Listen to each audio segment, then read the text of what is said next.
This has massive implications for the Toronto Maple Leafs as they are making more moves, putting a couple of players on waivers. We're going to write down the exact moves and discuss how it can impact the Toronto Maple Leafs as we are now less than 24 hours away from when they are going to have to make a critical decision or multiple decisions in order to make roster space for both Steven Lorentz and Max Pacioretty. We also have some updates from insiders revealing what their plan is. You don't want to stay tuned for all that in this episode, but before we get into it, quick reminder to hit that subscribe button. If you're a part of the 70% who are not subscribed to the channel, you're going to want to hit that button. This is the place to be for daily Leafs content. And we're on the road now to 14,000 subscribers. Thank you guys for your continued support. But Darius, it seems like the calm before the storm. Tomorrow is the big day at 5 p.m. Eastern. We are now less than 24 hours away from the big decision. And we have some updates, new updates from a recent, that happened after our video earlier today. So we want to give you guys the latest news here. And there's a couple things that happened. So let's just start with this. The Leafs have put Marshall Rafai and Matt Murray on waivers. These are the only two players they put on waivers, which means it can mean a few things, but really what it means is that a trade is coming. Even if Hakanpää, Duehr, or LTIR, the Leafs are still $40,000 over,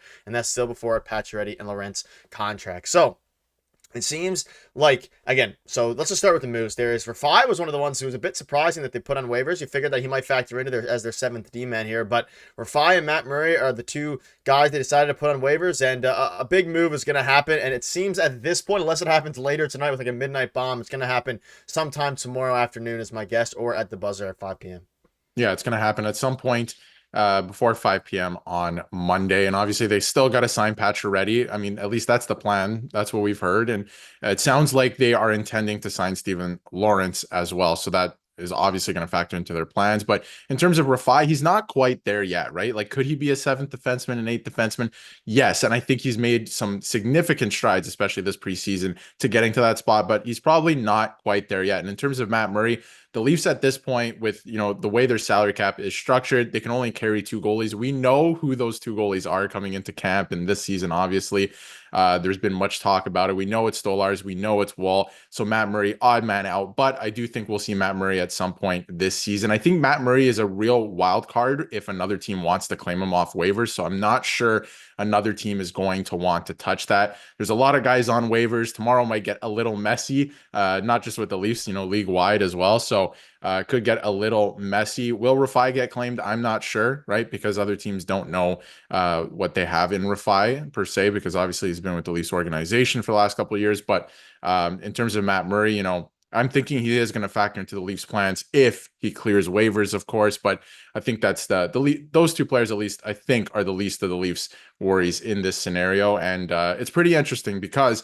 that is assuming, of course, that they put Hakanpää, Duehr on LTIR to start the year. And as we'll get to later in the video, that has major implications heading into tomorrow as well. Yeah, and a lot of people are calling for guys like Cal Yarncroc to be put on LTIR, but I don't think that's going to happen considering they've come out and said that the injury is not super severe. So I'm not sure if they're going to be able to do that. But you can see this here from Kyle Cushman. Rafai will be back before long. He made a really good impression in camp. 2-year extension should hopefully dissuade a team from claiming him. And again, Marshall Rafai, quick note on him, very impressive throughout camp. I know Darius has been the guy that surprised you or impressed you the most out of all the players, especially defensemen. So it's good to see that, according to, of course, Kyle Cushman here, that they're going to be back and they're working on a 2-year extension. So hopefully this extension that happened is going to be very exciting. But let's focus on a couple other things now. So according to James Myrtle, Connor Timmins will start the season on the Maple Leafs roster, which means a few different things here now. So assuming that a trade doesn't go down with Connor Timmins, you're still left with a lot of players here. It's going to get very messy tomorrow. You have Hakanpää, you have Connor Duehr, and of course you need to make room for Pacioretty and Lorentz. So at this point, if they don't they have to make a move now because they put Rafai and Murray on waivers. One of the only ways, the one we discussed earlier, for them not to have to make a trade of some kind was if they were keeping Marshall Rafai on the team, and then you could work some weird temporary magic until November 1st when there's another deadline. But Connor Timmins is going to start in the team, presumably taking over that defensive spot. Maybe a Liljegren trade is even more likely now, but according to James Myrtle, another update, it seems Connor Timmins will start, and I wouldn't be surprised if he starts opening night, especially if Liljegren gets shipped off here shortly.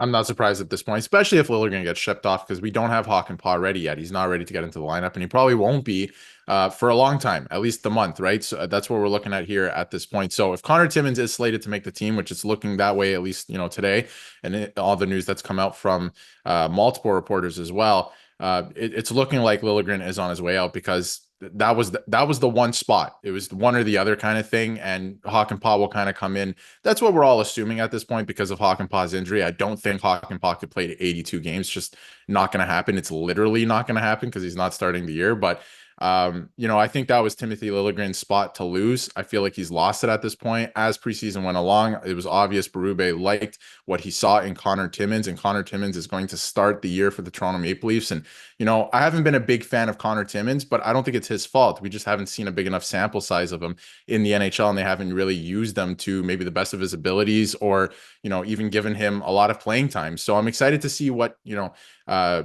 Craig Berube does with this player, and if his style lends to Craig Berube's, what he's doing with the team as well, his system. So it's going to be fun to watch, see if he, sink or swim in this scenario, especially for him. But sounds like Liljegren, it might have something to do with his salary as well, that new contract, right? We've been talking at length about it. So looks like at this point he could be the odd man out, but there's got to be a move. There's something's got to give here. We've talked a lot about, some logical moves you can make on the forward group as well. It's looking like it might be Liljegren at this point. Yeah, we've been talking about it for so long that it seems like we're almost there. So anyone who is placed, just for all your information, in case you didn't know this, anyone who is placed on the LTIR for the Leafs tomorrow is out until at least November 1st. So that would be 10 games. So assuming, and we all know that obviously Yanni Hakanpää is going to start in the LTIR, so the earliest he can come back would be November 1st, and that maybe means it's possible. Same with Connor Dewey here. So I don't think they're going to put guys on the LTIR unless they're actually going to be out for a while. Again, I've seen a lot of Cal Yarncroc. He's too good of a player at this point, or valuable enough to can't be throwing him on the LTIR for no reason here. And some of the other things here, this is one of the most recent updates from Jonas Siegel in his article today. So the Leafs are open to trading Timothy Liljegren due to their defensive depth, pushing him out of the lineup, and they also may consider trading David Kampf, replacing him with a more affordable Stephen Lawrence. So we kind of knew this, but this is kind of last minute reporting from him, getting from his sources, which means in my head, his sources are basically telling him they're working on a trade for Timothy Liljegren, but if they can't find one for Liljegren that they like, they'll probably ship off David Kampf. That's the way that I interpret this. And I don't know if you have any thoughts on it. Again, it screams to me that Timothy Liljegren is going to be headed out in order to make room for Lawrence, who's, like you said, after he spoke out in his goal yesterday, he's all in on being on the Toronto Maple Leafs, and I'm fully convinced now that he's going to start on the fourth line against the Montreal Canadiens in 3 days' time. Yeah, we talked about it in our last video. Not signing Stephen Lawrence at this point, or Lawrence, sorry, at this point would be a mistake. I think that he should be on the Toronto Maple Leafs. I think, even if he does replace a guy like Kampf, he brings so much more to the lineup that the Leafs need over Kampf.